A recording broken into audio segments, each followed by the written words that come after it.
नमस्कार. पत्रकारिता आणि प्रसिद्धी माध्यमांच्या दृष्टीने आज अत्यंत महत्त्वाचा दिवस. आचार्य बाळशास्त्री जांभेकर यांनी याच दिवशी दर्पण हे वृत्तपत्र सुरू केलं. मनात माझ्या पॉडकास्टच्या या भागात आपण भेटणार आहोत सावित्रीबाई फुले पुणे विद्यापीठाच्या पत्रकारिता विभागाचे प्रमुख डॉक्टर संजय तंबट यांच्याशी. नमस्कार, मी राजन वडके. मनात माझ्याच्या या पॉडकास्टमध्ये आपलं सर्वांचं सहर्ष स्वागत. नमस्कार. मनात माझ्या या पॉडकास्टची चांगली सुरुवात आमच्या विभागापासून होत आहे, याचा खूप आनंद मी इथे व्यक्त करतो. नमस्कार तंबट सर, मी आपलं मनात माझ्याच्या वतीने स्वागत करतो. आचार्य बाळशास्त्री जांभेकर यांनी 1832 मध्ये दर्पण हे वृत्तपत्र आणि दिग्दर्शन हे मासिक सुरू केलं. काय कारण असेल त्यामागचं किंवा त्यांची भूमिका काय असेल? ज्यावेळेला आपण भारतातल्या पत्रकारितेचा इतिहास पाहतो त्यावेळेला त्याची सुरुवात 1780 हिकीतच्या गॅझेटपासून होते. की ज्या वेळेला मुद्रण यंत्राचा आणि छपाईसाठी हलत्या टंकांचा, धातूच्या हलत्या टंकांचा शोध लागला, त्यावेळेला सुरुवातीला पत्रकांच्या स्वरूपामध्ये माहिती वितरित व्हायला लागली आणि नंतरच्या काळामध्ये वृत्तपत्र ही प्रथम युरोपमध्ये आणि नंतर युरोपीय वसाहती जिथे जिथे होत्या तिथे सुरू झाल्या. अच्छा. त्यामुळे भारतातली वृत्तपत्रांची किंवा पत्रकारितेची सुरुवात बंगाल हा प्रांत त्यावेळेला ईस्ट इंडिया कंपनीच्या कारभाराखाली होता. त्यामुळे तिथे ती सुरुवात झाली आणि ती सुरुवात झाली त्यावेळेला ते अँग्लो इंडियन म्हणजे जे कामाच्या निमित्ताने, कारभाराच्या निमित्ताने भारतात आलेले आहेत, बंगालमध्ये स्थायिक झालेले आहेत, अशांची जी माहितीची गरज आहे, विशेषतः युरोपमध्ये आणि जगभरामध्ये काय चाललंय हे समजून घेण्यासाठी स्थानिक वृत्तपत्र ही तिथे सुरू झाली. त्याच्यामध्ये हिकीज गॅझेट हे पहिलं वृत्तपत्र भारतातलं आपण समजू शकतो. त्याचबरोबर ते पाहिल्यानंतर राजा राममोहन रॉय, ज्यांना आपण भारतातील आद्य प्रबोधनकार म्हणतो, तर त्यांनी संवाद कौमुदी आणि मिरतुल अखबार ही 2 वृत्तपत्र सुरू केली आणि मग ते पाहून इतर भारतीय भाषांमध्ये सुद्धा वृत्तपत्रांची सुरुवात झाली. ज्यावेळेला आपण बाळशास्त्री जांभेकरांचा एकूण कर्तृत्व पाहतो त्यावेळेला निश्चितपणाने त्यांना बंगालमधले दर्पण आणि या प्रकारची काही वृत्तपत्र ही निश्चितपणाने त्यांच्या पाहण्यात आली असावीत आणि मराठीमध्ये सुद्धा आपण इथल्या लोकांमध्ये ज्ञानाचा प्रसार प्रचार व्हावा यासाठी वृत्तपत्र सुरू केलं पाहिजे असं त्यांना वाटलं. म्हणून त्यांनी दर्पण हे 6 जानेवारी 1832ला त्यांनी सुरू केलं. मराठीतलं ते पहिलं, म्हणजे ज्याला आपण म्हणू की गुणकर्तृत्वाने पहिलं आद्य असं वृत्तपत्र आपण त्याच्यामध्ये समजतो. आणि मग त्याच्यामध्ये इथल्या लोकांना उन्नतीला येण्याचा मार्ग समजावा, त्यांना जगभरामध्ये काय चाललंय हे समजावं, हाच हेतू बाळशास्त्रींचा होता. हे सुरुवातीला जेव्हा ईस्ट इंडिया कंपनी भारतामध्ये आली तेव्हा माहितीच्या देवाणघेवाणीसाठीच त्यांनी याचा उपयोग सुरू केला, वापर सुरू झाला. बरोबर. आणि जसं तुम्ही आत्ता राजा राममोहन रॉय यांचा उल्लेख केला तसं त्या काळात म्हणजे स्वातंत्र्यपूर्व काळामध्ये अन्यही पत्रकं किंवा अशी वर्तमानपत्र सुरू झाली, त्याच्याबद्दल काय सांगता येईल? मी ज्या वेळेला हे नवं साधन आपल्या लोकांनी पाहिलं की माहितीच्या आणि ज्ञानाच्या प्रसारासाठी ते अतिशय उपयुक्त आहे असं त्यांच्याही लक्षात आलं आणि त्याच्यामध्ये सुरुवातीला या ईस्ट इंडिया कंपनी बरोबर आणि नंतर ब्रिटिशांच्या इतर अन्य याच्याबरोबर काही मिशनरी आले होते. त्यांनी बायबल आणि ख्रिस्ती वाङ्मय हे त्यांच्या भाषांमध्ये छापायला सुरुवात केली. बरोबर. आणि मग ते सगळं जे काही आहे ते समजून घेऊन आपल्या लोकांपर्यंत आपला विचार हा पोचला पाहिजे आणि ज्या प्रकारची मांडणी ही ब्रिटिशांकडनं किंवा ईस्ट इंडिया कंपनीच्या लोकांकडनं होते त्याचा काहीतरी प्रतिवाद केला पाहिजे असं आपल्या लोकांना वाटलं. म्हणून मग नंतरच्या काळामध्ये भारतात बहुतेक सर्व भाषांमध्ये की जिथे मुद्रणाचा टंक उपलब्ध झाला, जिथे छपाईची साधनं उपलब्ध झाली, त्या ठिकाणी वृत्तपत्र, भारतीय वृत्तपत्र सुरू झाली. आणि बाळशास्त्रींचं जे काही मुंबईत होण्यामागचं कारण की मुंबई ही सुरुवातीपासून ब्रिटिशांच्या ताब्यात होती. बरोबर. त्यामुळे बंगालनंतर मुंबईमध्ये अशा प्रकारचा ज्ञानाचा प्रसार होणं आणि मुंबईचं त्यावेळचं सुद्धा कॉस्मोपॉलिटन स्वरूप लक्षात घेणं आणि नाना शंकरशेठ, बाळशास्त्री जांभेकर, तरखडकर अशा मंडळींचा सुधारणावादी विचार असा आपण लक्षात घेतला तर मराठीमध्ये वृत्तपत्र सुरू होणं काळाच्या ओघामध्ये हे अगदी स्वाभाविक होतं. त्यावेळी भाऊ महाजनांनी पण वृत्तपत्र सुरू केलं होतं, मला वाटतं प्रभाकर. बरोबर. ज्यावेळेला आपण बाळशास्त्रींच्या वृत्तपत्रीय कारकिर्दीकडे पाहतो त्यावेळेला त्यांनी दर्पण सुरू केलं. हो. दर्पणमध्ये त्यांनी 2 उभे स्तंभ हे त्याच्यामध्ये होते. एका बाजूला इंग्रजी मधला मजकूर आणि दुसऱ्या बाजूला मराठीतला मजकूर असा होता. आणि त्याचं स्वरूप वृत्तपत्र असलं तरी त्यावेळेची वृत्तपत्र ही दररोज निघायची नाहीत. हो. तर ती साधारणपणे 8 दिवसांनी 15 दिवसांनी अशी ती प्रसिद्ध व्हायची. आणि 1840ला त्यांनी दिग्दर्शन नावाचं मराठीतलं पहिलं नियतकालिक मासिक हे सुरू केलं आणि मग त्याच्यामध्ये ज्ञान विज्ञानाचा प्रसार अशी ती भूमिका होती. या पाठोपाठ प्रभाकर हे भाऊ महाजन यांचं अतिशय महत्वाचं वृत्तपत्र हे सुरू झालं. आणि त्या संदर्भात आपल्याला सांगता येईल की इंग्रजांची राजवट ज्या वेळेला भारतामध्ये स्थिरावली, 1818ला पेशवाई बुडाली आणि इंग्रजांची राजवट खऱ्या अर्थाने भारतामध्ये सर्वदूर प्रस्थापित झाली, स्थिर झाली असं आपण म्हणतो. आणि इंग्रजांबरोबर युरोपीय देशांमधल्या काही सुधारणा या सुद्धा भारतामध्ये यायला सुरुवात झाली.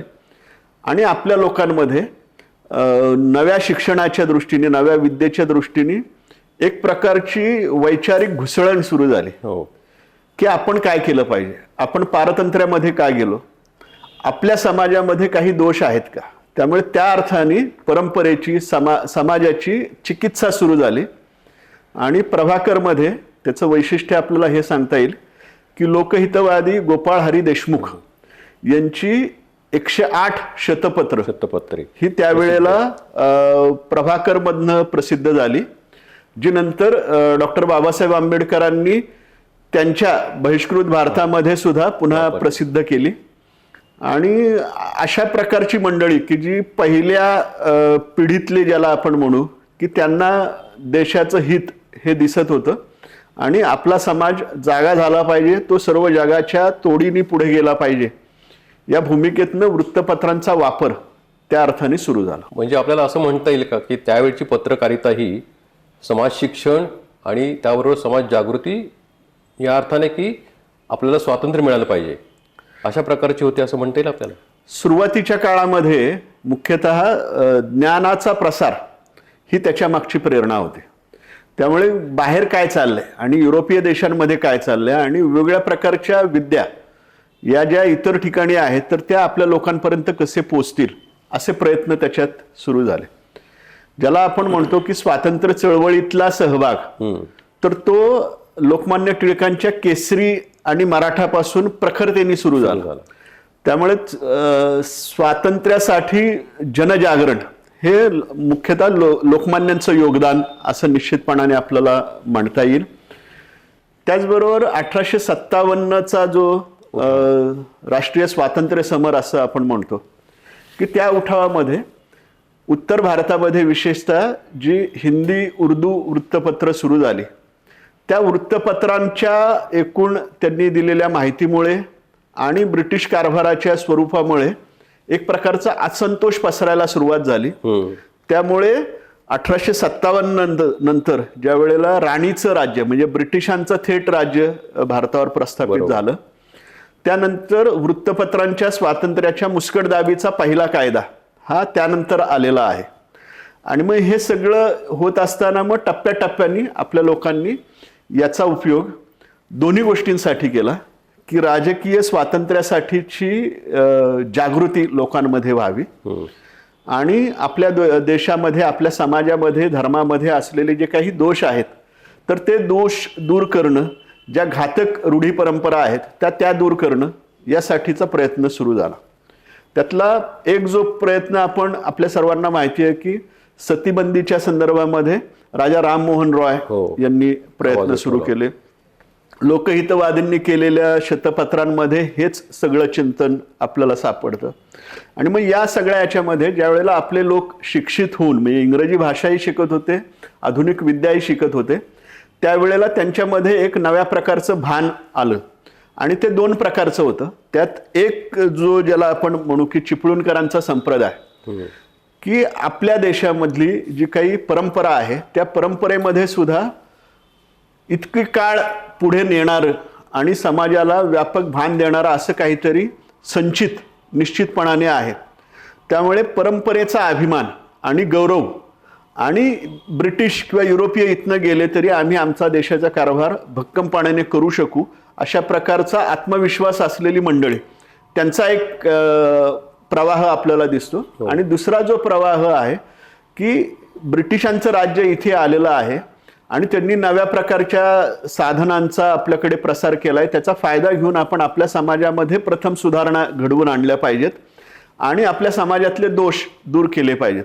त्यामुळे राजकीय स्वातंत्र्य की समाज सुधारणा हा जो काही नंतरच्या काळामध्ये थोडा ज्याला आपण म्हणू की ऐरणीवर आलेला मुद्दा आहे, तर तो त्या वेळेपासून आपल्याला सुरू झालेला दिसतो.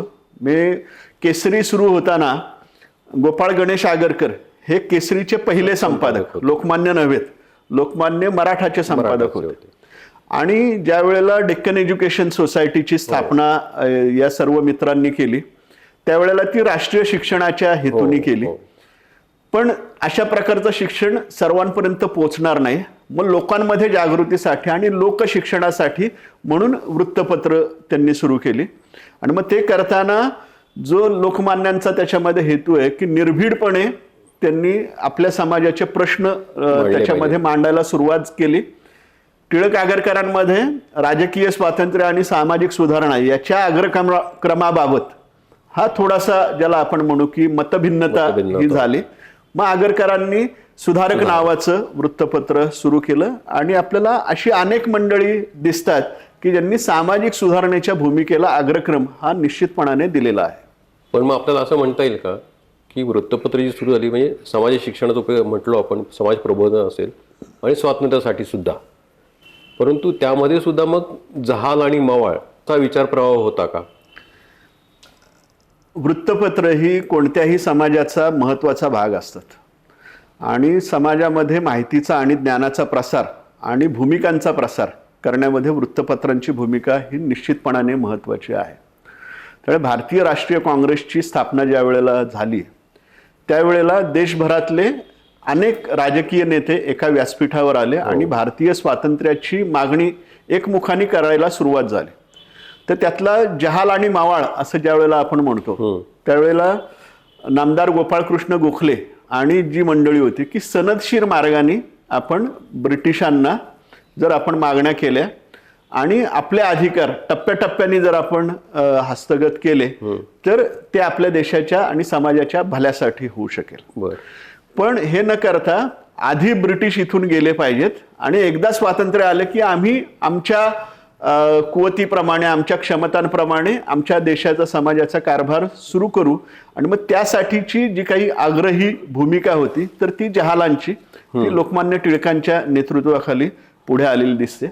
आणि त्याचं जे काही ऐरणीवर आलेला जो काही संघर्ष आहे तो 1905ला ज्या वेळेला लॉर्ड कर्झननी बंगालची फाळणी जाहीर केली त्यावेळेला आक्रमकपणे वंदे मातरमचा मंत्र, ज्याची आपण आता 150वी जन्मवर्ष किंवा जयंती वर्ष साजरं करतो आहोत, तर त्याची सुद्धा भूमिका त्याच्यात होती. त्यामुळे आग्रहपणा आणि त्यासाठी स्वातंत्र्य मिळवण्यासाठी जे जे करावं लागेल ते सर्व करणं अशी भूमिका ही जहाल नेत्यांची होती. आणि मवाळांमध्ये मात्र नेमस्तपणाने आपण सनदशीर मार्गानेच स्वातंत्र्य मिळवलं पाहिजे. त्यामुळे तो रानडे, गोखले, पुढे महात्मा गांधी की जे गोखलेंना आपले राजकीय गुरु मानत असत ते, आणि केसरीचं अनुसरण त्यावेळेला जवळपास भारतातल्या बहुतेक भाषांमध्ये, अगदी पंजाब केसरी आहे किंवा तमिळनाडू आणि मल्याळी भाषेमध्ये निघालेली जी काही वृत्तपत्र होती त्यांच्या पुढे टिळकांचा आदर्श हा निश्चितपणाने होता. त्यामुळे जहाल भूमिका घेणारे म्हणजे आग्रही आक्रमक भूमिका घेणारे, सरकारला न भिता आपली मतं मांडणारे, अशी एक वृत्तपत्रांची साखळी आणि नेमस्तपणे आपला विचार पुढे मांडणारी अशी दुसरी, अशी आपण जहाल नेमस्त अशी मावळ असं आपण सांगू शकतो. ज्ञानप्रकाशचं उदाहरण आपल्याला त्यासाठी घ्यायला पाहिजे. पुण्यामध्येच आता आपण ज्या जागेवर बसलेलो आहोत त्या जागेचं नाव रानडे इन्स्टिट्यूट असं आहे. म्हणजे भारत सेवक समाज त्याच्या याच्यातून ही इमारत 1908ला बांधून झाली. पण 1849 मध्ये ज्या वेळेला ज्ञानप्रकाश सुरू झाला त्यावेळेला ज्ञानप्रकाशचा छापखाना हा याच ठिकाणी शेजारच्या जागेमध्ये तो होता. आणि नंतर भारत सेवक समाजाने त्याची मालकी भारत सेवक समाजाकडे आली आणि त्याचं मुखपत्र अशा प्रकारची त्याची भूमिका होती. त्यामुळे ती सगळी जी काही ज्ञानप्रकाशची म्हणून जी काही परंपरा आहे की जी स्वातंत्र्यापर्यंत चालली, म्हणजे 1953 पर्यंत ज्ञानप्रकाश चालू होतं. त्यामुळे केसरी पण आहे, ज्ञानप्रकाश पण आहे आणि इतर वृत्तपत्र पण आहेत हे आपल्याला दिसतं. म्हणजे त्यांचं जे काही वैचारिक भांडण आहे तर ते आहे, पण मुख्यतः स्वातंत्र्य मिळवण्यासाठी दोघांच्या याच्यामध्ये कुठलाही मतभेद नव्हता. अग्रक्रमाचा मुद्दा मात्र निश्चितपणाने होता. आता तुम्ही या ऐतिहासिक वास्तूचा उल्लेख केलात. अशा ऐतिहासिक वास्तूमध्ये आपण पत्रकारितेसंदर्भात बोलत आहोत. या अनुषंगाने मला एक तुम्हाला विचारावंसं वाटतं की स्वातंत्र्यपूर्व काळातील पत्रकारिता, स्वातंत्र्यानंतरची आणि आता आधुनिक पत्रकारिता, असे 3 टप्प्यामध्ये पत्रकारितेचं कसं विश्लेषण करता येईल? त्याच्याकडे अनेक गोष्टींनी आपल्याला पाहता येतील. एकतर स्वातंत्र्यापूर्वीची पत्रकारिता ही ज्या वेळेला वृत्तपत्र सुरुवात झाली त्यावेळेला माहितीचा, ज्ञानाचा प्रसार ही त्याच्या मागची भूमिका निश्चितपणाने होती. पण लोकजागृतीचं साधन आणि स्वातंत्र्य मिळवणं हा एक उद्देश, हा ध्येय, हा जवळपास भारतातील बहुतांश वृत्तपत्रांनी घेतलेला असा आपल्याला दिसतो. समाज सुधारणा याला सुद्धा अग्रक्रम हा त्या याच्यामध्ये दिसतो. त्यामुळे त्या अर्थाने स्वातंत्र्यापूर्वीची पत्रकारिता किंवा वृत्तपत्र ही मिशन अशी होती. पण स्वातंत्र्य मिळाल्यानंतर देश स्वतंत्र झालाय आणि मग नवस्वतंत्र देशाच्या म्हणून विकासाच्या काही गरजा आहेत. ज्या प्रकारची लोकशाही, संसदीय राजकारणाची चौकट आपण स्वीकारली की जी स्वाभाविकपणे ब्रिटिशांकडनं आलेली होती. त्यानंतर भारतीय राज्यघटनेचं संदर्भामध्ये डॉक्टर बाबासाहेब आंबेडकरांनी ज्या प्रकारची राज्यघटना लिहिली आणि एकूण भारतीय राजकारणाला, राज्यकारभाराला एक स्थिर चौकट, मूलभूत भक्कम चौकट अशी दिली. त्यानंतर आपल्या देशाचा लोकशाही प्रजासत्ताक म्हणून असलेला प्रवास आणि राष्ट्राची नव्या अर्थाने घडणी, त्यामुळे राष्ट्रबांधणीमध्ये वृत्तपत्रांचा सहभाग हा त्याच्यात सुरू झाला. पण हे करताना आपण 2 गोष्टी लक्षात घेतल्या पाहिजेत की वृत्तपत्र किंवा पत्रकारिता हा व्यवसाय आहे. त्यामुळे त्यासाठी मोठ्या प्रमाणावर भांडवली गुंतवणूक लागते. त्याच्या मागचा उद्देश, ध्येय असला तरी सुद्धा त्यासाठी येणारा खर्च आणि त्याच्यातून नफ्याचा फार मोठ्या प्रमाणावर तुम्हाला अपेक्षा नसली तरी सुद्धा ते लोकांपर्यंत माहितीचा वर प्रक्रिया करणारा व्यवसाय म्हणून चालणं हे आवश्यक होतं.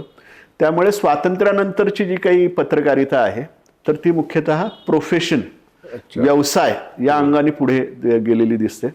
त्यामुळे लोकसत्ता, महाराष्ट्र टाइम्स यासारखी वृत्तपत्र किंवा स्वातंत्र्यापूर्वी सुरू झालेली जी काही सकाळ, पुढारी, देशोन्नती, गावकरी सारखी वृत्तपत्र की ज्यांनी नंतर त्यांच्या वृत्तपत्र म्हणून व्यवसायाचा प्रसार करण्याचा आणि अनेक ठिकाणी त्यांच्या आवृत्त्या काढण्याचा प्रयत्न केला, तो एक महत्त्वाचा टप्पा. त्यामुळे लोकशाहीमध्ये 4था स्तंभ की लोकांच्या नेमक्या काय गरजा आहेत तर त्या शासनकर्त्यांपर्यंत पोहोचवणं आणि राज्य शासनाने आखलेली जी काही विकासाच्या संदर्भातली जी काही धोरणं आहेत तर ती सर्वसामान्य लोकांपर्यंत पोहोचवणं आणि ज्याला आपण निवडणुकीच्या संदर्भात म्हणतो की आत्ताची राजकीय व्यवस्था काय आहे, राजकीय पक्ष कोणते आहेत, नेते कोण आहेत, त्यांची ध्येय धोरणं कोणती आहेत, हे सर्व लोकांपुढे ठेवलं तर त्यातून लोक आपला नेता किंवा प्रतिनिधी निवडण्यासाठी अधिक सक्षम होतात. त्यामुळे इन्फॉर्म चॉईस ही जी काही वृत्तपत्रांची भूमिका आहे तर ती त्याच्यात आपल्याला निश्चितपणाने दिसते. यामध्ये आणखी पुढचा ज्या वेळेला आपण बदल म्हणतो तर तो एकतर 1975ला ज्या वेळेला आणीबाणी जाहीर झाली त्यावेळेला भारतामध्ये पहिल्यांदा इतक्या प्रखर अशा प्रकारचं सेन्सॉरशिप वृत्तपत्रांवरती आली. तर तो आणीबाणीच्या 2 वर्षाचा जो काही काळ आहे तर तो विचारात घेऊन भारतीय वृत्तपत्रांनी त्याला दिलेला प्रतिसाद आणि विरोधी आवाजाला त्यांनी दिलेलं स्थान या सगळ्या याच्यामध्ये सुद्धा. मग नंतर जनता राजवट आली. तो एक जो काही हे आहे तर ते आपल्याला दिसतं. आणि खऱ्या अर्थाने बदल भारतातल्या एकूण पत्रकारितेमध्ये हे 1990ला ज्या वेळेला आपण खाऊजा धोरण म्हणतो की खाजगीकरण, उदारीकरण आणि जागतिकीकरण हे धोरण ज्या वेळेला स्वीकारलं त्यावेळेला खऱ्या अर्थाने भारतातली पत्रकारिता आणि भारतातली माध्यम व्यवस्था ही बदलली. याच्यात आपण 2 गोष्टी घेतल्या पाहिजेत की स्वातंत्र्यापूर्वी मुख्यतः वृत्तपत्र होते. स्वातंत्र्यानंतर ज्या वेळेला नभोवाणी आणि दूरचित्रवाणी ही माध्यमं आली की नभोवाणी म्हणजे आपला आवाज किंवा ध्वनी हा अनेक लोकांपर्यंत पोचणं आणि दूरचित्रवाणीमध्ये तुम्हाला आवाजासहित चित्र आणि या सगळ्या गोष्टी लोकांपर्यंत पोहोचतात. भारतामध्ये आकाशवाणी आणि दूरदर्शन ज्याला आपण पब्लिक सर्व्हिस ब्रॉडकास्टिंग म्हणतो यांचा खऱ्या अर्थाने प्रचार प्रसार हा स्वातंत्र्यानंतर आहे. आणि दूरदर्शनच्या सगळ्या याच्यामध्ये ज्या वेळेला satellite instructional television experiment site नावाचा एक्सपेरिमेंट हा अनेक काही 3-4 राज्यांमधल्या काही खेड्यांमध्ये झाला. त्याचं महत्त्व लक्षात आल्यानंतर मग ते आणखी लोकांपर्यंत पोचलं पाहिजे म्हणून त्याची सुरुवात झाली. ज्यावेळेला आपल्याकडे आशियाई क्रीडा स्पर्धा झाल्या त्यानंतर मोठ्या प्रमाणावर दूरचित्रवाणी संच हे लोकांपर्यंत पोचण्यासाठी आणि या माध्यमाचा प्रसार अनेक ठिकाणी होण्यासाठी सरकारने मोठ्या प्रमाणावर प्रयत्न केले.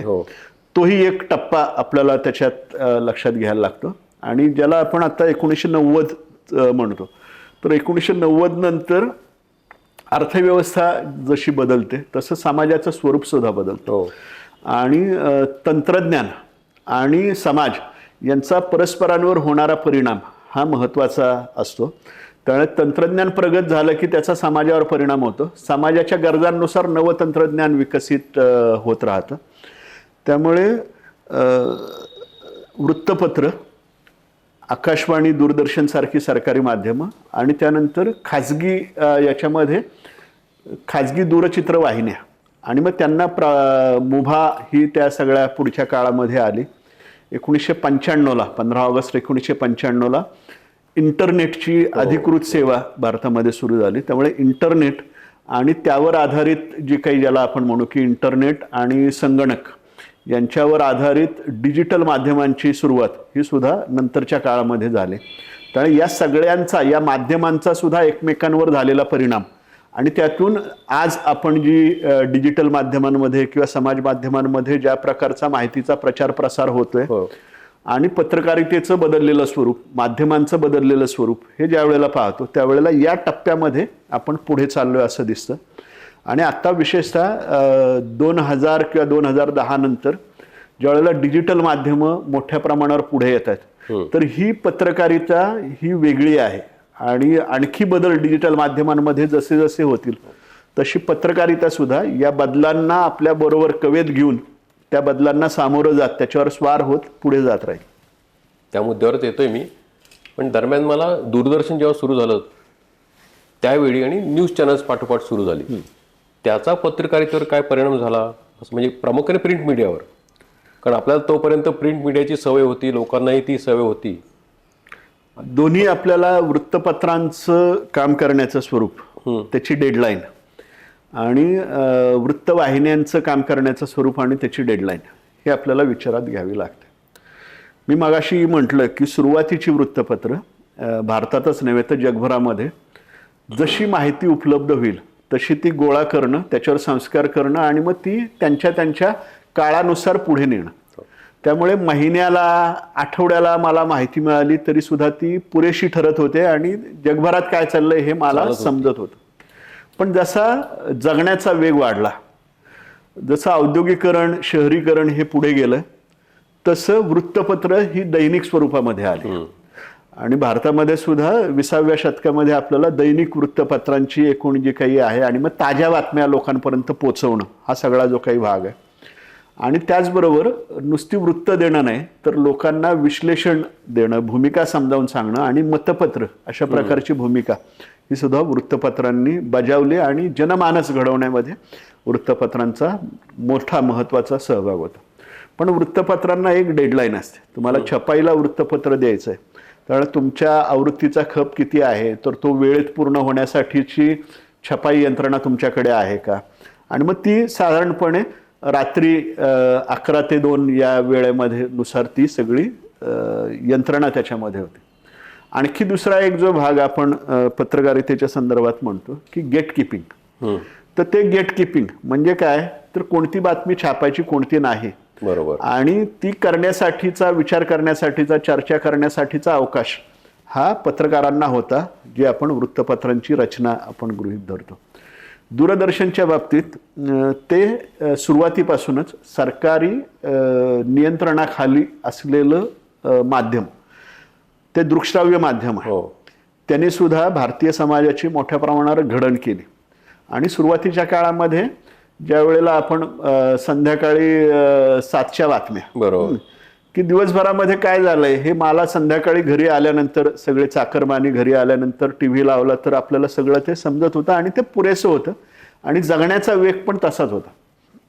पण नंतर जसा जसा जगण्याचा वेग वाढला आणि खाजगी वृत्तवाहिन्या आल्या, त्यावेळेला दिवसातनं फक्त एका वेळेलाच मला बातम्या न मिळता मला सतत मिळाल्या पाहिजेत. त्यामुळे सतत अपडेट मिळालं पाहिजे आणि काय चाललंय हे आपल्याला समजलं, ताजी माहिती मिळाली, ताजी माहिती. आधी कसं व्हायचं की भोंगासारखी आहे की काही महत्वाचं घडलं तर जादा आवृत्ती काढून ती सगळीकडे वितरित केली जायची, किंवा मुंबईसारख्या महानगरांमध्ये इव्हिनिंगर्स किंवा दुपारची पत्र, तर ती लोकांपर्यंत माहिती पोचवायची, त्यापेक्षाही वेगाने माहिती मिळणं. त्यामुळे मग 24 तास वृत्तवाहिन्या या सगळ्या सुरू झाल्या आणि ब्रेकिंग न्यूज, ताजा खबर हा जो काही भाग आहे, त्यामुळे आज तकची जी एक काही आपण सुरुवात पाहतो तर ती पण त्यामुळे सबसे तेज, बरोबर. आणि मग ते सबसे तेज होत असताना डेडलाईन, त्याला तुमच्याकडे माहिती आली की ती जास्तीत जास्त वेगाने लोकांपर्यंत पोहोचवणं, ते करताना वृत्तपत्रांमध्ये किंवा पत्रकारितेमध्ये जे आपण महत्वाचं म्हणतो की व्हेरिफिकेशन, कोणत्याही गोष्टीची सत्यासत्यता पाहिली पाहिजे, त्याच्या सर्व बाजू तपासून पाहिल्या पाहिजेत आणि योग्य, तटस्थ, वस्तुनिष्ठ अशा प्रकारचा दृष्टिकोन किंवा ती माहिती तथ्यावर आधारित ही लोकांपर्यंत पोचली पाहिजे. त्यासाठी वेळ कमी राहतो. त्यामुळे वेग आणि माहितीची सत्यासत्यता तपासण्याची यंत्रणा याच्यामध्ये स्पर्धा त्याच्यात सुरू झाली. आणि मग त्यातनं आज ज्या वेळेला पत्रकारितेच्या संदर्भामध्ये प्रश्नचिन्ह उभी केली जातात, तर ती मुख्यतः की पत्रकारितेची क्रेडिबिलिटी ही कमी होते का काय.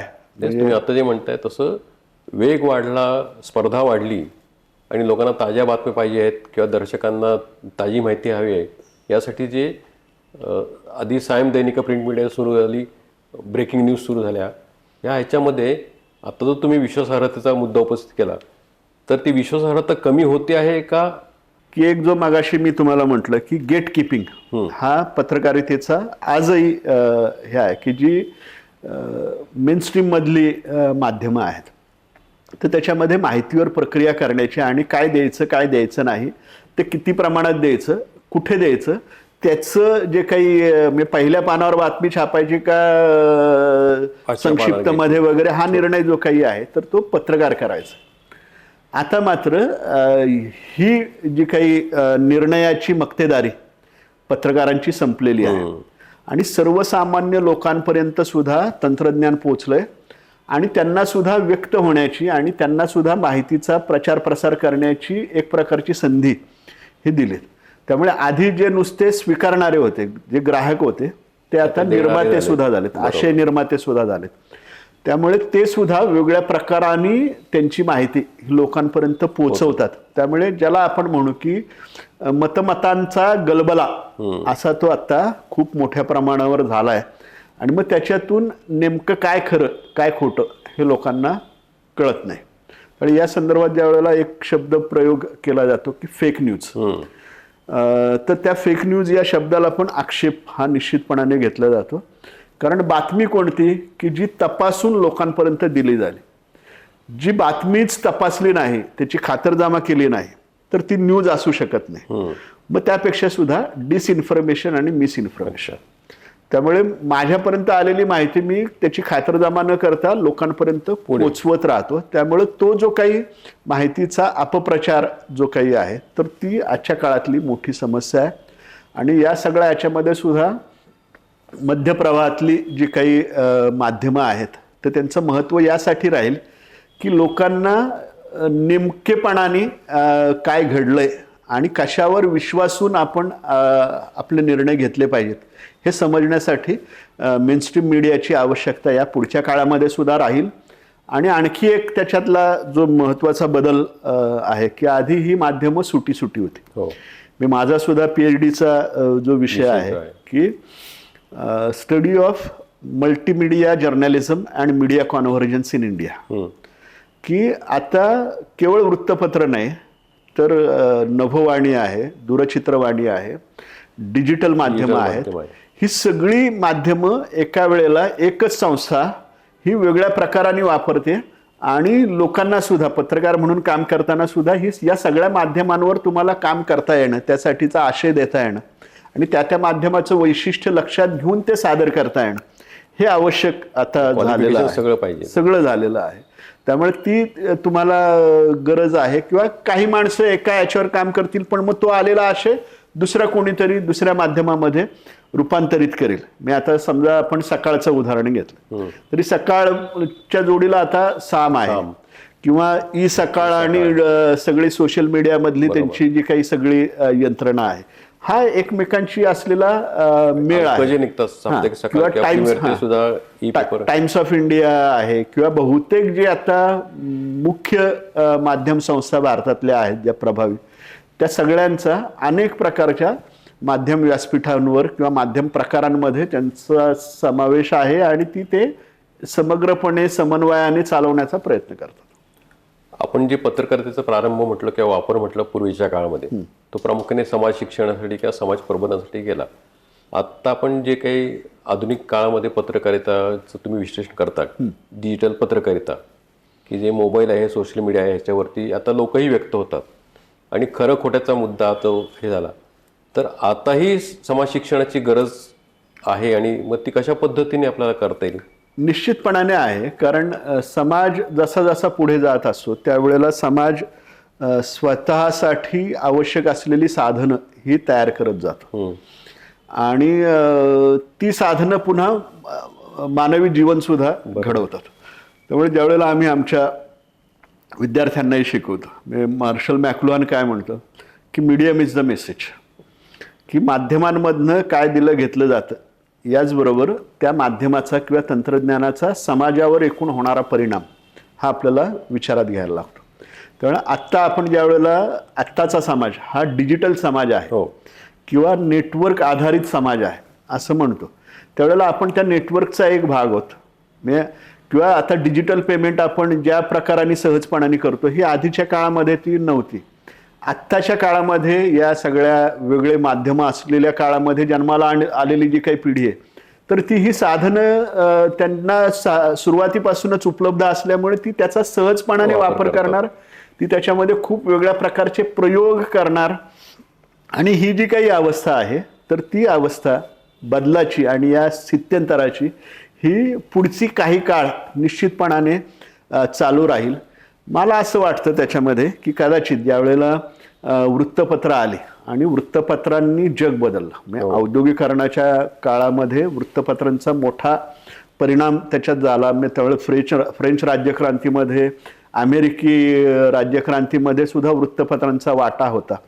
आत्ताच्या काळामध्ये ज्या प्रकारची डिजिटल माध्यमं पुढे आलेली आहेत आणि आपण त्याची चर्चा सुद्धा करतो की 2009च्या ओबामांच्या विजयामध्ये त्यावेळेच्या डिजिटल माध्यमांचा सहभाग होता आणि निर्णायक भूमिका होती. किंवा 2014च्या निवडणुकीमध्ये सुद्धा भारतामध्ये सुद्धा ते होते. किंवा आज अगदी स्थानिक स्वराज्य संस्थांच्या निवडणुकांसाठी सुद्धा ज्या वेळेला आपलं सोशल मीडिया हँडल असलं पाहिजे असं अगदी स्थानिक उमेदवाराला वाटतं, पक्षाचं तर तो बदल आहे. हो. तर मग या बदलांबरोबर आपण पुढे जाणार आणि मग यातनं येणारे जे काही धोके आहेत तर त्यांना सामोरं कसं जायचं आणि त्याच्यावर ज्याला आपण म्हणू की नियमनाची म्हणून जी काही व्यवस्था आहे किंवा कायदे आहेत ते कसे करायचे, हा आपल्याला समाज म्हणून पुढे जाण्याचा विषय आहे. उदाहरणार्थ ऑस्ट्रेलियाने आता 16 वर्षाच्या आतल्या मुलांसाठी सोशल मीडिया वापरायला बंदी केली. आता ही बंदी त्यांना त्याच्यातला धोका लक्षात आला म्हणून ती केली. आता ती कितपत शक्य आहे, त्या प्रकारच्या यंत्रणा आहेत का, हे सुद्धा तपासून पाहावं लागेल. आणि मग या अशा प्रकारची ज्याला आपण म्हणू की नवतंत्रज्ञान, नवी माध्यमं आणि समाज अशी म्हणून जी काही आपली एकमेकांवर असलेली काय अवलंबित्व आहे, उपयोग पण आहे आणि मग त्यातनं नव्या प्रकारची व्यवस्था उभी करणं हे आपल्याला करावं लागेल. हा जो पत्रकारितेचा बदलता प्रवास आहे, काय नवीन नवीन तंत्रज्ञान येत आहे ते स्वीकारणं हे प्रत्येक पत्रकाला म्हणजे बंधनकारक ठरतंय. बरोबर. का ते स्वीकारलं तरच आपण पुढे जाऊ शकू आणि पत्रकारिताही तशी पुढे जात राहील. परंतु या बदलांमध्ये पत्रकारिता बहरती आहे आणि आता AI पण येऊ घातलेला आहे. या सगळ्या बदलांमध्ये पत्रकार हुशार झाला म्हणायचं, अभ्यासू झाला म्हणायचं. काय होतं की बऱ्याच वेळेला आपण लेबल लावतो, तर ती लेबल लावणं काही वेळेला चुकीचं ठरतं. कारण माणूस हा सतत काही ना काहीतरी आपापल्या विचारांनी नवं काहीतरी करण्याचा प्रयत्न करत राहतो.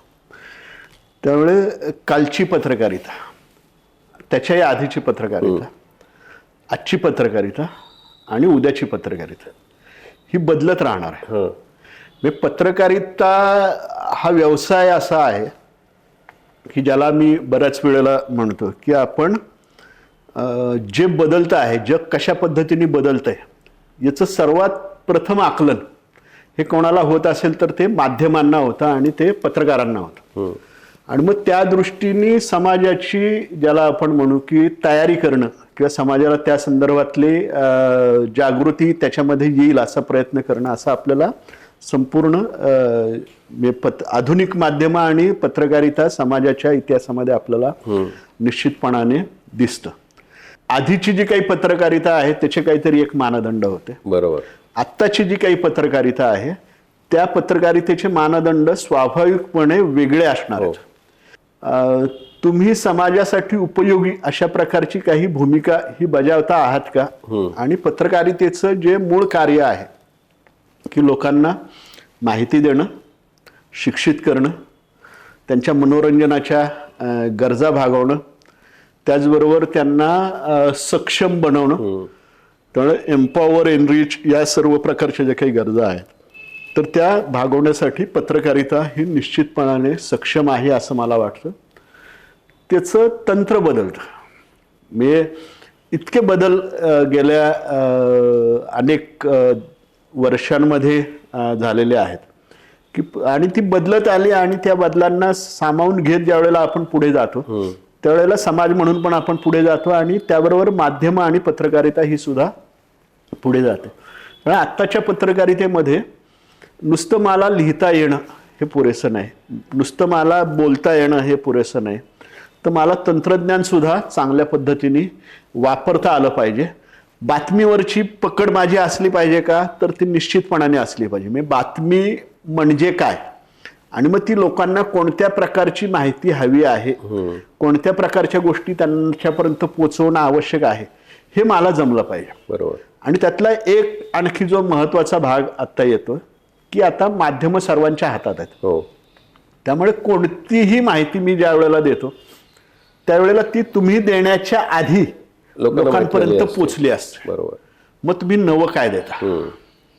तर मग त्याच्यामध्ये मुख्यतः पत्रकारितेपुढचं आव्हान हे आहे की तुमच्यासाठी उपयुक्त काय, उपयोगी काय आणि जे तुम्हाला पोचलंय त्याचा अर्थ तुम्ही कसा लावायचा आणि त्याचा प्रत्यक्ष तुम्हाला आणखी पुढे नेमकं काही घडणार आहे त्याच्या संदर्भातले काही अंदाज ठोकताळे बांधून तुम्हाला तुमचे निर्णय घेता येतील का.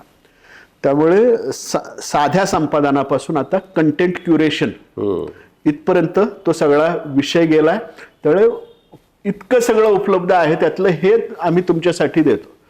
त्यामुळे त्या प्रकाराची पत्रकारिता ही आता पुढच्या काळामध्ये ती येणार. आणि नुसतं आपल्या शहरामध्ये काय घडलंय एवढ्यावर न विसंबता त्याचा एकूण जागतिक काय आहे, स्थानिक काय आहे आणि तुमच्या गरजांच्या अनुसार तुम्ही त्याचा काय कसा उपयोग करून घेऊ शकता. त्यामुळे ग्लोकल अशा प्रकारचं हे आहे. आणि खूप वेगळ्या प्रकारची पत्रकारितेची रूपं ही आपल्याला येतील. ती एकसारखी असतीलच असं नाही. त्यामुळे मुख्य प्रवाहातली काही माध्यमं, त्या माध्यम संस्था त्यांचं काम करत राहतील. आणि मायक्रो मीडिया असं आपण म्हणू तसं ते येईल. मी आता पॉडकास्ट, ऑडिओ व्हिज्युअल पॉडकास्ट हे त्याचंच एक स्वरूप आहे. म्हणजे ज्यावेळेला आपण मनात माझ्या असं ज्या वेळेला म्हणतो की मनात माझ्यासारख्या व्यासपीठांची आज गरज का निर्माण झाली, तर माहिती एरवी लोकांपर्यंत येते, पण अजून आपल्या मनामध्ये जाणारा कुठलाही कॅमेरा नाही, कुठलीही यंत्रणा नाही. बरोबर. मग लोकांशी बोलणं, त्यांच्या बोलण्यातनं त्यांचं व्यक्तिमत्व उभं करणं, आजच्या प्रश्नांच्या संदर्भामध्ये त्यांची मतं काय आहेत ते समजावून मग लोकांना की अरे मलाही असंच वाटत होतं, मग मला आणखी या पद्धतीने काही गोष्टी करता येतील, अशी नवी व्यासपीठं ही पुढे येणार आहेत. त्यामुळे मॅक्रो मीडिया आणि मायक्रो मीडिया हा एकमेकांना बॅलन्स करत पुढच्या काळामध्ये पुढे जाणार आहे. आणि पत्रकारिता जोपर्यंत मानवी समाज आहे तोपर्यंत पत्रकारिता आणि ज्ञानावर आधारित प्रक्रिया करण्याचा म्हणून जो कोणी व्यवसाय आहे तर तो राहील, त्याला मरण नाही. आता तुम्ही मनात माझ्याचा उल्लेख केला तो ऐकून खूप आनंद झाला. आमचाही प्रयत्न असाच राहणार की आता जसं तुम्ही पत्रकारितेबद्दल बोललात की मायक्रो पासून ते म्हणजे व्होकल टू ग्लोबल, त्या पद्धतीनेच जसं आपल्याशी आम्ही बोलतो तसं सर्व क्षेत्रातील दिग्गजांशी आम्ही संवाद साधून अधिकाधिक माहिती कशी समाजापर्यंत चांगली माहिती पोहोचवता येईल याचा प्रयत्न नक्की करणार आहोत. आता ह्या बदलत्या पत्रकारितेबद्दल बोलत असताना तुम्ही साप्ताहिक विवेकमध्येही काम केलंय, केसरीमध्येही काम केलंय, सकाळमध्ये काम केले आणि आता विद्यापीठाचे वृत्तपत्र विद्याभागाचे प्रमुख म्हणून तुम्ही काम करत आहात. हा जो तुमचा बदलता प्रवास आहे किंवा या प्रवासात तुम्हाला तुमच्याबद्दल काय सांगता येईल किंवा तुम्ही हे बदल कसे स्वीकारलेत? नाही, आता माझा व्यक्तिगत प्रवास ही कदाचित आणखी एखाद्या एपिसोडचा भाग होऊ शकेल. पण मी आता सावित्रीबाई फुले पुणे विद्यापीठामध्ये जसं आता या संज्ञापन आणि वृत्तपत्र विद्या विभागाचा प्रमुख आहे, तसंच आंतरविद्याशाखीय अभ्यास विद्याशाखा म्हणजे इंटरडिसिप्लिनरी फॅकल्टी, त्या फॅकल्टीचा डीन अधिष्ठाता म्हणून अतिरिक्त जबाबदारी माझ्याकडे दिलेली आहे. मी ज्या वेळेला माझ्या या सगळ्या शैक्षणिक आणि व्यावसायिक कारकिर्दीकडे पाहतो तर ती अशीच आहे. त्यामुळे हा फक्त योगायोग आहे का आपल्याला आपण ज्या प्रकाराने घडत गेलो त्याच्यातून या प्रकारची संधी माझ्यापर्यंत आली असा विचार हा नक्की मनामध्ये आहे. मी स्वरूपवर्धिनी नावाच्या एका संस्थेचा विद्यार्थी आहे. विनावेतन कामही केले. किशाभाऊ पटवर्धन हे राजा धनराज गिरजे हायस्कूलचे मुख्याध्यापक होते आणि निवृत्त झाल्याच्या दुसऱ्या दिवसापासून त्यांनी हे काम सुरू केलं. आणि त्यावेळेला मी 5वी-6वीत असताना स्वरूपवर्धिनीमध्ये जाण्याची संधी मला मिळाली. मी स्वरूपवर्धिनीच्या पहिल्या तुकडीचा विद्यार्थी आहे आणि आता संस्थेचा कार्याध्यक्ष आहे. तर ज्या वेळेला आम्ही घडत होतो त्यावेळेला किशाभाऊंनी जे खूप लोकांना आमच्याशी बोलण्यासाठी घेऊन यायचे, त्यावेळेला बाबा मुणगेकर पण आले होते, श्रीपाद वाघ पण त्यावेळेला आले होते. त्यावेळेला कळत नव्हतं, पण त्यांच्याशी गप्पांमधनं कदाचित पुढच्या सगळ्या काळाची जी काही रोपण आपल्यामध्ये झाला असेल का असाही एक त्याच्यातला भाग आहे. कारण मी BSc इलेक्ट्रॉनिक्सचं शिक्षण घेतलं, त्याबरोबर MA defence and strategic studies त्याच्यामध्ये मी मास्टर्स केलं. डॉक्टर श्रीकांत परांजपे यांच्याबरोबर भारताचं जे काही आण्विक धोरण आहे त्या संदर्भातल्या प्रोजेक्टवर मी काम केलं. त्यावेळेला काही नोकरीच्या व्यवसायाच्या संधी होत्या, पण मग त्या सगळ्या बाजूला सारून की ज्या संस्थेनी आपल्याला मोठं केलं ज्या संस्थेमुळे आपण घडलो त्यासाठी काही काम केलं पाहिजे म्हणून मी स्वरूपवर्धिनी संस्थेचा पूर्ण वेळ काम केला. आणि मग ते पूर्ण वेळ काम थांबल्यानंतर मग लक्षात असं आलं की आता आपला उदरनिर्वाह करायचा. तर कसा, तर दरम्यानच्या काळामध्ये मी पत्रकारितेची पदवी इथंच bachelor in communication and journalism 1992-93 संपादन केलेली होती. तर मग साप्ताहिक विवेकमध्ये मला संधी मिळाली. तर विवेकमध्ये त्यावेळेला असताना भारतीय जनता पक्ष आणि शिवसेना युतीचं सरकार हे पहिल्यांदाच त्यावेळेला सत्तेवर आलं. त्यामुळे त्या बदलामध्ये मुंबईत राहून ते सगळं अनुभवणं, पाहणं, त्याचं वार्तांकन करणं हे मला त्यावेळेला करता आलं. त्याचबरोबर मग तिथनं नंतर मग परत आल्यावर पुन्हा केसरीमध्ये सकाळमध्ये काम करता आलं. सकाळमध्ये काम करताना सकाळनी जी त्यांचा आशयाची आणि त्यांच्या मांडणीची मध्ये बदल केला तर त्या प्रोजेक्टवर डॉक्टर मारिओ गार्सी यांच्याबरोबर मला काम करता आलं. सकाळमध्ये त्या संदर्भातली प्रशिक्षणं पण त्यात देता आली. आणि 2009 पासून मी आता या विभागामध्ये प्राध्यापक म्हणून काम करतो. ही संधी पण मला योगायोगाने आली. मी इथे ज्या वेळेला 2003 मध्ये मास्टर्स केलं, त्यानंतर सेट केलं आणि ज्या वेळेला डॉक्टर नरेंद्र जाधव कुलगुरू असताना माझा इंटरव्ह्यू झाला, तासभर इंटरव्ह्यू झाला आणि अतिशय स्वच्छ सरळ थेट मार्गाने माझं सिलेक्शन झालं. आणि अशा प्रकारची निवड होऊ शकते असा विश्वास हा सर्वांना निश्चितपणाने आहे. त्यामुळे तुम्ही जे काही कराल ते सचोटीच्या मार्गाने आणि प्रामाणिकपणे काम करत राहिलात तर तुमची दखल ही वेगळ्या पातळ्यांवर घेतली जाते आणि तुम्हाला संधी पण निश्चितपणाने मिळते असं मी नम्रपणाने सांगू इच्छितो. या वास्तूमध्ये अनेक दिग्गज पत्रकार घडले आणि आताही घडत आहेत. आणि ही सगळी बदलती आव्हानं आपण जी बघितली किंवा बोललो तर नव्या पिढीत जे आता पत्रकार तयार होणार आहेत त्यांना तुम्ही काय सांगाल?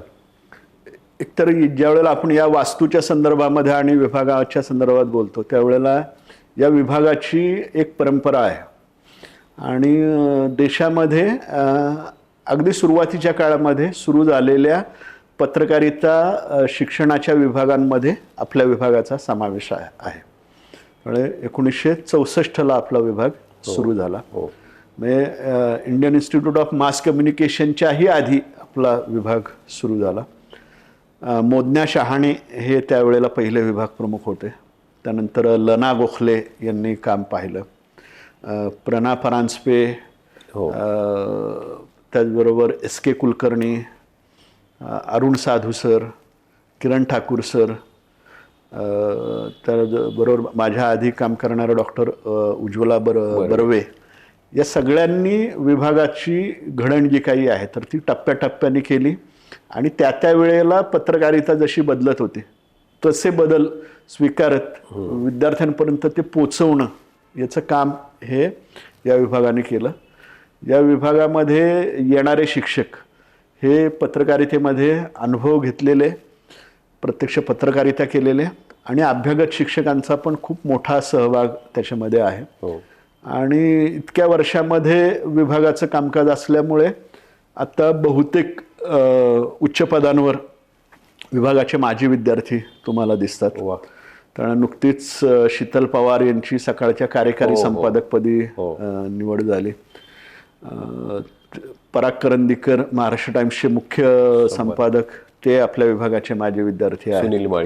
सुनील माळी आहेत, गिरीश कुबेर आहे, सिद्धार्थ खांडेकर आहे, सिद्धार्थ केळकर पण आहे, राजीव खांडेकर आहेत, त्यामुळे संजय आवटे आहेत. या सगळ्यांचा एकूण विभागाचे माजी विद्यार्थी ज्या वेळेला आपापल्या क्षेत्रामध्ये चांगला ठसा उमटवतात त्यानुसार विभाग सुद्धा पुढे जातो. आणि आता डिजिटल माध्यमांमध्ये सुद्धा काम करणारी काही चांगली मंडळी, आता बोलभिडूचा सौरभ पाटील आहे किंवा थोडक्यात आमचं कृष्णा हे चालवतो, अशी त्याच्यामध्ये सुद्धा प्रयोग करणारी आणि पुढे जाणारी अशी चांगली टीम ही जी काही आमच्या विभागातनं घडली त्याच्याबद्दल अभिमान निश्चितपणाने आहे. अच्छा, मनात माझ्या या पॉडकास्टबद्दल तुम्ही आम्हाला काय मार्गदर्शन कराल? तर मनात माझ्या या प्रकारचा पॉडकास्ट आपण सुरू केलात याबद्दल आपल्याला मनापासून अभिनंदन आपलं, की असे नवे प्रयोग आपण केले पाहिजेत आणि या प्रकारची संधी आपल्याला खूप आहे. मन की बात हा पंतप्रधान नरेंद्र मोदी यांनी ज्या वेळेला सुरू केलं त्यावेळेला हे नवं काय असं अनेक जणांनी म्हटलं, पण त्याचे 100हून अधिक एपिसोड त्या याच्यामध्ये झाले. अमेरिकेचे अध्यक्ष रुझवेल्ट त्यांनी फायरसाईड चॅट नावाने त्यावेळेला रेडिओवर ते त्या अमेरिकी जनतेशी गप्पा मारत होते. आज नरेंद्र मोदी मांडतात. आणि मग ते केवळ एकटे नाहीत, तर आपलं जे काही म्हणणं आहे, मत आहे, तर ते लोकांपर्यंत पोचलं पाहिजे. आणि ही जितक्या विविध प्रकारांनी पोचेल तेवढं समृद्धी ही समाजाला येत असते. त्यामुळे मनात माझ्या हे एकतर नाव सुद्धा अतिशय चांगलं आहे आणि वेगळ्या क्षेत्रातल्या वेगळ्या पदांवरच्या वेगळ्या जबाबदाऱ्या घेतलेल्या लोकांशी तुम्ही ज्या वेळेला बोलाल त्यावेळेला त्यांच्या मनात नेमकं काय आहे, काय चालतंय, हे सर्वांसमोर येणं आणि त्यातनं शिकणं हा सगळ्या समाजासाठीचा एक मोठा संधी ही त्याच्यामध्ये असू शकते. आणि त्याच्याकडे मी आणखी दुसऱ्या यांनी पाहतो की मराठी भाषा ज्यावेळेला आपल्या भाषेला अभिजात भाषेचा दर्जा मिळालेला आहे त्यावेळी नव्या माध्यमांमध्ये सुद्धा त्याची एक सशक्त अभिव्यक्ती होणं हे गरजेचं आहे. त्यामुळे ज्या वेळेला छपाई यंत्र आली त्यावेळेला मुख्यतः अभिव्यक्तीचं साधन हे लेखन आणि ग्रंथ स्वरूपामध्ये लोकांपर्यंत ते पोचवणं असं होतं. सुरुवातीला ते फक्त धार्मिक वाङ्मयापुरतं होतं आणि मग इतके वेगवेगळे प्रकार नंतर लेखी याच्यामध्ये कथा, कादंबऱ्या, कवितांपासून ललित वाङ्मयांपर्यंत आले. तसं आता हे नवं माध्यम आहे. त्यामुळे डिजिटल माध्यमामध्ये ज्यावेळेला मनात माझ्या सारखं हे येतं त्यावेळेला या नव्या माध्यमामध्ये नव्या प्रकारची अभिव्यक्ती, नव्या प्रकारचे विषय हे समोर येणं आणि त्यातून लोक आणखी त्यांना त्याच्यातलं जे जे काही उचलता येण्यासारखं आहे तर ते घेतील. सगळ्यांना सगळं काही पसंत पडेल असं नसतं, पण प्रत्येकाला काही ना काहीतरी घेता येईल अशा प्रकारची आशयाची मांडणी ही ज्यावेळेला आपण करतो त्यावेळेला तो प्रयोग हा निश्चितपणाने यशस्वी होण्याची शक्यता असते. त्यामुळे मनात माझ्याच्या सर्व टीमला माझ्या मनापासून शुभेच्छा. धन्यवाद तांबट सर. आपण आता जे मार्गदर्शन केलं त्या पद्धतीने आम्ही आमची वाटचाल सुरू करण्याचा नक्कीच प्रयत्न करू. आणि मनात माझ्याच्या व्यासपीठावर तुम्ही आज आलात, त्याचा प्रारंभ केलात, त्याबद्दल मी तुमचे आमच्या सर्व टीमच्या वतीने आभार मानतो. धन्यवाद. धन्यवाद सर. धन्यवाद. कसा वाटला आजचा भाग कमेंट बॉक्समध्ये नक्की कळवा. लाईक करा, शेअर करा, सबस्क्राईब करा. यापुढेही नवनवीन विषय आम्ही आपणासमोर आणणार आहोत, ते नक्की पाहत राहा. धन्यवाद.